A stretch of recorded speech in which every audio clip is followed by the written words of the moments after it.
संतान के रूप में कौन आता है?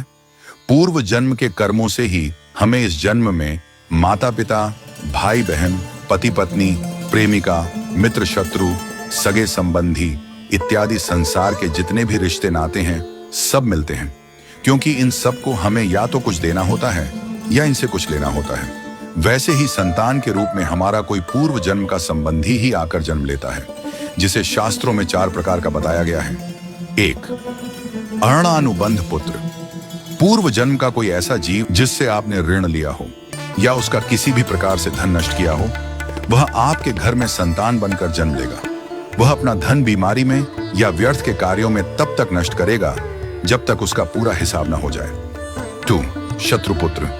पूर्व जन्म का कोई दुश्मन आपसे बदला लेने के लिए आपके घर में संतान बनकर आएगा। बड़ा होने पर वह माता पिता से मारपीट, झगड़ा करेगा या उन्हें सारी जिंदगी किसी न किसी प्रकार से सताता ही रहेगा।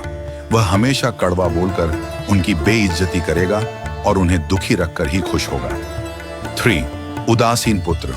इस प्रकार की संतान न तो माता पिता की सेवा करती है, न ही कोई सुख देती है। वह उन्हें उनके हाल पर मरने के लिए छोड़ देती है। विवाह होने पर यह माता पिता से अलग हो जाते हैं और उनकी चिंता नहीं करते। 4. सेवक पुत्र। पूर्व जन्म में यदि आपने किसी की खूब सेवा की है तो वह अपनी की हुई सेवा का ऋण उतारने के लिए आपकी सेवा करने के लिए पुत्र बनकर आता है। जो बोया है वही तो काटोगे। यदि अपने माता पिता की सेवा की है तो ही आपकी संतान बुढ़ापे में आपकी सेवा करेगी, वरना कोई पानी पिलाने वाला भी पास न होगा। आप यह न समझें कि यह सब बातें केवल मनुष्य पर ही लागू होती हैं। इन 4 प्रकार में कोई भी जीव आ सकता है। यदि आपने किसी गाय की निस्वार्थ भाव से सेवा की है तो वह भी पुत्र या पुत्री बनकर आ सकती है।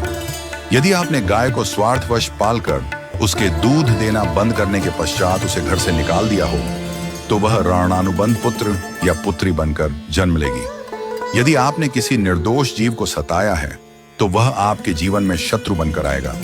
इसलिए जीवन में कभी किसी का बुरा न करें, क्योंकि प्रकृति का नियम है कि आप जो भी करोगे उसे वह आपको इस जन्म में या अगले जन्म में 100 गुना वापस करके देगी। यदि आपने किसी को 1 रुपया दिया है तो समझो आपके खाते में 100 रुपया जमा हो गए हैं। यदि आपने किसी का 1 रुपया छीना है तो समझो आपकी जमा राशि से 100 रुपये निकल गए। जरा सोचिए, आप कौन सा धन साथ लेकर आए थे और कितना साथ लेकर जाओगे? जो चले गए वे कितना सोना चांदी साथ ले गए?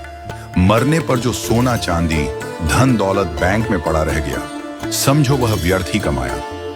औलाद अगर अच्छी और लायक है तो उसके लिए कुछ भी छोड़कर जाने की जरूरत नहीं है, वह खुद ही कमा लेगी। और औलाद अगर बिगड़ी या नालायक है तो उसके लिए जितना भी धन छोड़कर जाओ वह चंद दिनों में सब बर्बाद करके ही चैन लेगी। मैं, मेरा, तेरा और सारा धन यहीं का यहीं धरा रह जाएगा, कुछ भी साथ नहीं जाएगा। साथ यदि कुछ जाएगा भी तो सिर्फ अच्छे बुरे कर्म ही साथ जाएंगे। इसलिए जितना हो सके नेकी करो, सत्कर्म करो